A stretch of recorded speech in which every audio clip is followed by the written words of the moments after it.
You talking about football? Yeah, football. NFC North. Then let's talk football. Welcome back, everybody. This is Headed North, an NFC North podcast, and I am your host, D-Tron. This week in NFC North news, we're talking a couple of different things. We're going to get the show kicked off with Minnesota. They're making some moves. They're being shady on social media. They're signing contracts for their rookies. A lot of stuff happening over there in the Twin Cities. We'll be touching on one topic with Chicago. That's how you can make money week one betting them against Green Bay. We'll talk Green Bay and a write-up that came out of the Milwaukee Journal, which asked the question, can the Green Bay Packers return to being a top offensive unit in 2023?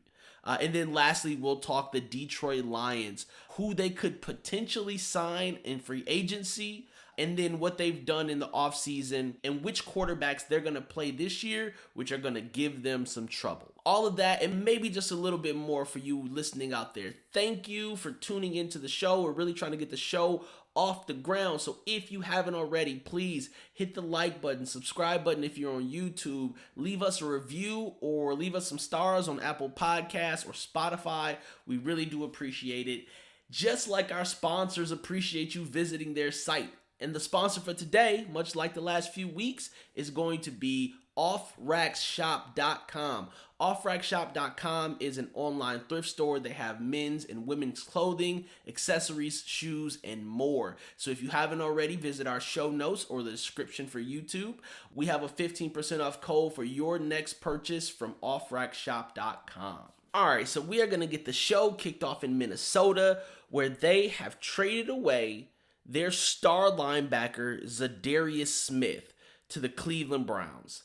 It was in the news. It's been probably a couple of months now. Za'Darius Smith was not very happy with his time in Minnesota. Now keep in mind, Za'Darius Smith was only there for 1 year before he demanded a trade out of Minnesota. He was on a 3-year contract. So he made a whole stink about getting out of Minnesota, which sounds familiar. The Green Bay Packers fans were not very happy with him on his exit from Green Bay, which sort of feels like deja vu. And now if you're the Cleveland Browns, you got to hope that he doesn't come to Cleveland and do the exact same thing. But that's in the rearview mirror now for Minnesota. They got rid of him for some draft picks for the future. What they also did, though, is they freed up some cap space. I didn't think that trading away Za'Darius Smith was a good idea for the team dynamic, but I'm all on board for what they were able to do from a salary cap space. So by letting him go and making that trade official, they went from being last in the league with their salary cap to somewhere in the middle, slightly better than the middle, gaining like $12.5 million worth of available cap. And that comes from sporttrack.com. And then another thing that's developing in Minnesota right now, which if it goes through, is going to increase that salary cap number even more, is some shadiness that Minnesota is doing on social media. So if you've been on their Twitter page, you see that they have removed Dalvin Cook from the banner on their Twitter page, which I know it's social media, so whatever, but it is indicative of what's happening with that organization. You got Justin Jefferson there. You still got Kirk Cousins there. They've put Matson on the banner along with TJ Hawkinson. He hasn't even been there that long. But they removed Dalvin Cook, which points to the idea that him being scrubbed from their social media is only the first step toward them removing him from the team, period. If Dalvin Cook is also let go, and depending on how it works out, whether he's traded or just released after the June release date, they're either going to gain another $23 million or $21 million in cap space. That would be huge. That's giving Minnesota, like $35-ish million to work with in free agency, where they were working with like less than $1 million. It was rough in Minnesota when it comes to free agency, but the move with Za'Darius Smith and this potential move or upcoming move, certainly Dalvin Cook's not going to be there. When you're scrubbing somebody from your social media, you're definitely in breakup stage. It's only one thing left to do, and that's change your relationship status. This isn't Facebook. That was Twitter. Never mind. You get the point, though. They're going to get rid of Dalvin Cook, and then Minnesota is going to be sitting back trying to figure out who is still available in free agency that they're willing to pay so that they can make an impact on that defense, which is going to struggle. You got youth on the back end. You got some holes up front. You get rid of your best linebacker. They've got some holes to fill, but they'll have some cap space now to be able to do something with it. Other news, I mentioned Dalvin Cook already.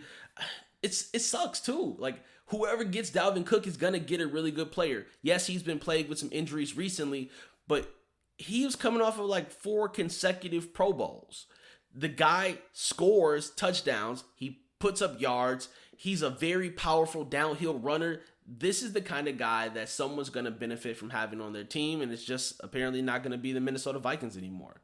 And last but not least for Minnesota, Minnesota has finalized all of their rookie contracts, including that with their wide receiver Jordan Addison. They signed Jordan Addison to a 4-year, $13.7 million contract. That $13.7 million is guaranteed for Addison. So no matter what he does from now on, he's at least $13 million richer. And there is a 5th-year option on that contract that he signed with Minnesota as well. The Minnesota Vikings doesn't have to figure out what to do with that 5th-year option until at least that 3rd year of his contract. So that put us somewhere closer to 2026. So that's what's the rundown with Minnesota for today. They moved Za'Darius Smith. They're going to move Dalvin Cook. And they just finished up signing up their rookies from this most recent draft. All right, so next up is Chicago Bears. And I've only got one topic for the Chicago Bears fans that are listening to this podcast. I hope you've got a nice chunk of money set aside for week 1, because you should be taking all of that available cash that you got. Keep in mind, as an asterisk, I am not a financial advisor. Don't take my advice and end up broke betting on this game and then blame me, because I'm not reimbursing anybody. But what I'm saying is, if you had some available capital just sitting around and you wanted to bet on a game, Green Bay versus Chicago. Right now, MGM has an early line out for the Chicago Bears being 2.5-point favorites to win this game. I think that is a lock. Justin Fields is getting ready to go bonkers in this game. This is the first time since, I don't know, like '01 that they haven't faced Aaron Rodgers or Brett Favre when they played the Green Bay Packers. A change of scenery, a change of facing at quarterback. They haven't beat Green Bay since 2018.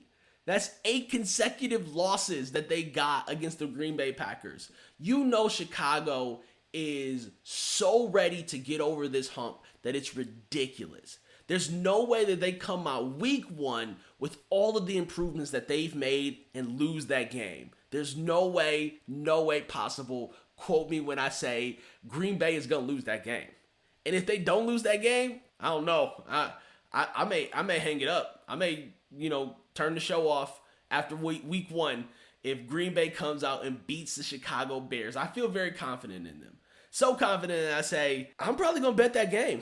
And I know, again, not giving you betting advice because I don't want to be responsible for your wins and or your losses. But I'm just saying, if I were a betting man, and I am, I'd be taking the Chicago Bears over the Green Bay Packers. Again, they are a 2.5-point favorite, very early odds in the favor of the Chicago Bears. But again, they haven't beat Green Bay since 2018. It's 8 straight losses, give or take. And there's going to be a whole lot of excitement around this game. Certainly a key matchup and one that's going to have real ramifications for the NFC North. So definitely going to be tuned in week 1 when Green Bay plays Chicago. But just know, 2.5-point favorites for Chicago, I'd take that bet. Green Bay. Speaking of Green Bay, the Milwaukee Journal Sentinel recently wrote, can the Green Bay Packers return to being a top offense in the NFL with Jordan Love? You know what? I feel like that's an unfair question.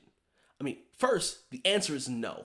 They're not going to be a top, at least not this year. They're not going to be a top NFL offense. I mean, they're not even going to be a top NFC offense I don't know how you expect them to then somehow leap up to compete with the Eagles and the Chiefs of the world. They are very far removed from being a top offense. But the future is not as dim as I like to paint it for the Green Bay Packers. Sure, they are working with a first-time starting quarterback, Jordan Love, and a pair of second-year receivers. But they've got two very solid running backs that they don't have any contract disputes right now with. So they got a really good running core. And depending on what source you look up, their offensive line was ranked either somewhere between 3rd or 7th in the whole NFL for their production last year. So if you think about it, half of that offense is already pretty good, the offensive line and your running backs. But the real question is the guy who touches the ball every time you snap it. And that's that quarterback. If he and those receivers in their second year can link up and become consistent, then maybe all is not lost for Jordan Love. They're certainly not jumping to the top of anybody's offensive rankings, I don't believe. But he is not going to then be a lost cause, and I certainly think he then gets a new contract if they're able to really put it together. But losing a top wide receiver like Allen Lazard, the person that led your squad, you lose Tunyon, you lose a lot of offensive weapons. You add a new tight end, a rookie tight end. Now you've got to get him acclimated to the NFL. You also got getting him acclimated to the playbook, getting him on the same page with Jordan Love and the receivers.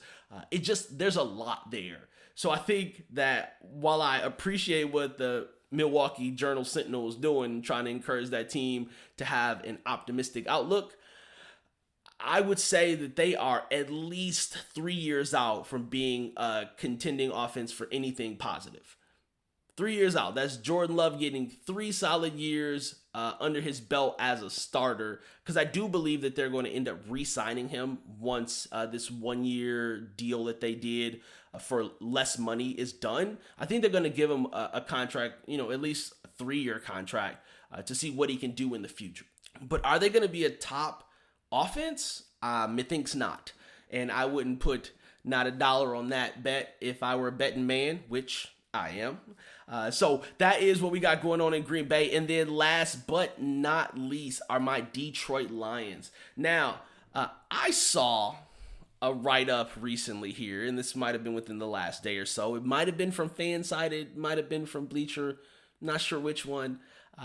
But someone said that they think that a good free agent pickup for the Detroit Lions would be Jadeveon Clowney. First off, stop it. There's absolutely no way that the Detroit Lions should go and pick up Jadeveon Clowney. That is trouble waiting to happen. Doesn't really seem like he's all that amazing of a teammate. Bust chucking some of the coaching staff. Definitely not giving it his all play to play every down. And when you talk about defensive players that give it their all and coaches that expect you to give it your all, that's Dan Campbell. And so if you go out and get Jadeveon Clowney, you are really taking a flyer on someone who has not proven in any recent years that he is anything like invested in the team's success. He seems like a him kind of guy and not a us kind of guy. And honestly, if I might say this, he's an underachiever for where he was drafted. He had one good play in college when he knocked that running back from the University of Michigan's helmet off in the backfield. That got him the number 1 draft. I think he was drafted number 1. That got him that. He should have never gone that high, and he's never lived up to that kind of hype since he's been in the NFL. There's no way Detroit should add him to the roster. I don't care what potential upside he might have. I don't care what we didn't do from a defensive edge rush position in the draft. We can use somebody else that we already have on our team and move them out to the edge. The Frank Kaminsky's of the world, or somebody who is more of a Swiss Army knife, someone other than Jadeveon Clowney. I was thrown all the way off when I read that. I was like, there's no way that the Lions would do that and risk blowing up the chemistry that they have been meshing together, all of these pieces. You don't want to go and drop that grenade and turn around and walk off on your defense. Especially when you have gone and got people like Cam Sutton, Emmanuel Mosley, CJ Gardner, you pick up David Montgomery, you re-sign Anzalone and Kaminsky, which are really strong pieces, really good team fits, and then you go out and draft Gibbs, which TBD, don't know what he's going to do, but Brian Branch and Jack Campbell, who seem like solid additions to that defense, don't ruin it with a Jadeveon Clowney pickup. Like, I just don't. Yeah, let's just not do that. And that's really all I gotta say on that. I just hope that rumor is nothing but a rumor, and he stays wherever he is at right now. No hate on him personally, despite how it might sound. I just don't want him on the Detroit Lions. And we're going to close out the show by talking about something that also relates to that, which is the quarterbacks that the Lions will face in 2023.